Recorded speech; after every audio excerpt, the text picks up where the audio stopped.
Big, beautiful, but bad neighbours. Elephants in Africa are dangerous to live with.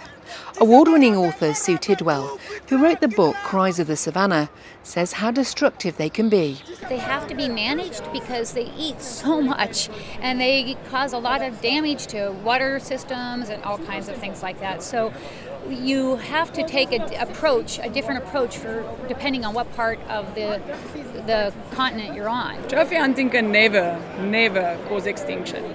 In fact, it's an incentive to protect it more. If you look at these communities, remember they live with wildlife on a daily basis. They have to walk to schools for kilometers in the morning while it's still pitch black dark. They always have a risk of walking into an elephant or a lion. So they really put their lives out there, lives on the line, and they've got small areas of acreage of crops that they grow. And if an elephant tramples on that tonight, or a person, they've lost everything they have. One solution, says the International Fund for Animal Welfare, IFAW, is to allow the animals to migrate. It has come up with a plan, Room to Roam.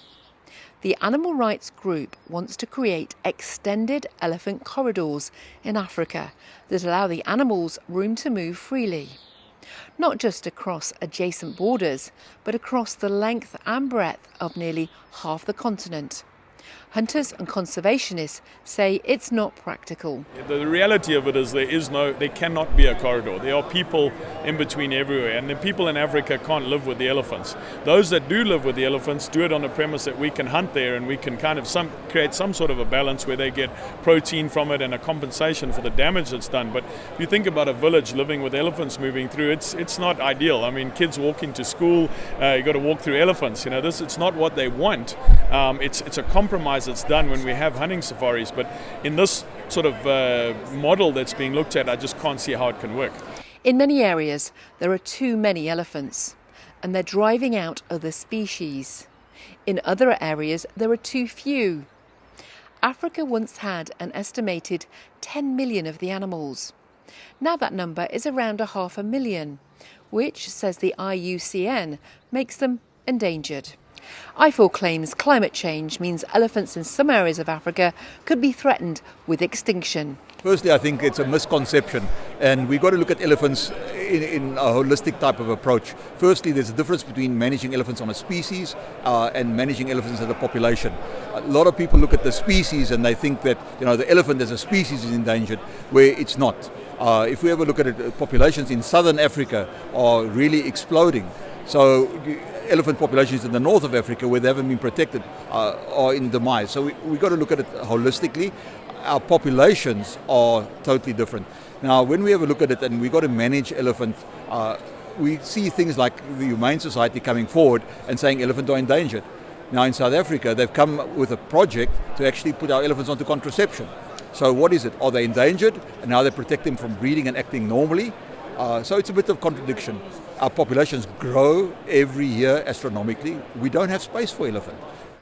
Conservationists say an elephant corridor is not the solution, as the animals seldom travel further than 100 kilometres and they can't read maps. We also know that elephants have their home range, and when they have moved elephants within Zimbabwe, they move them, and if I understand it's more than 500 kilometres from their home base, they'll typically hang around in that new area. But now we're talking about asking these ones to move. Is that something that's practical? How long will it take? You want them to follow a corridor, but I think they're going to expand this way rather than say, oh, well, let's go north. It's not I just don't see it practical. If, like in Murchison, further south of us, you removed the elephants like they did just when the Tanzania army moved in to Uganda to oust Idi Amin, and the elephant population in Bugungu was decimated by them. What happened was the terrain closed up without the elephant, and the populations of hartebeest and cob and everything dropped off, Bruce's work re-establishing the cob antelope in Uganda, paid for by hunting, is legendary. Conservationists are also concerned that other projects by animal rights organisations have failed because, although they look good on paper, they weren't workable. One plan to catch poachers with a camp was quickly abandoned. There was no communication on where to put it. This was in a floodplain. It's full of mosquitoes in this area, right in the middle of a forest. These beautiful trees around us here, and they just came and just put it in. And the only reason that they put it there was because we've got a pump station down there where we've got electricity and water, and they thought that would be the great place to do it. Basically, a shack that was put up, the ants have eaten away at the timber, nothing was finished, nothing was followed up with. It was just, I guess, an allocation of money that nothing happened.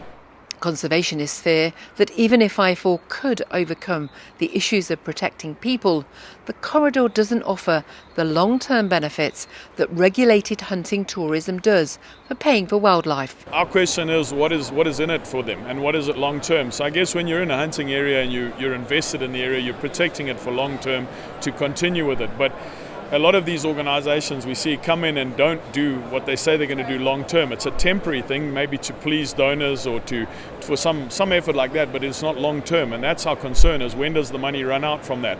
It's often donor money, and it's temporary, it's emotional money that's here, but in 2-3 years time, is it going to be there? And it costs money to protect these areas, to protect the environment. And on hunting with a business model, and it's sustainable, you do have that. We have to understand what it's like for the people of Africa. We have to take them into consideration of what it's like for them to live it with these animals that we adore from afar. In some areas, they are devastatingly overpopulated. They're destroying habitat, not only for themselves, but for other wildlife. Other wildlife is just decreasing because there's not the forage there for them. Conservationists say the Room to Roam plan is flawed because it prioritises elephants over people. It will make human-wildlife conflicts worse, not better.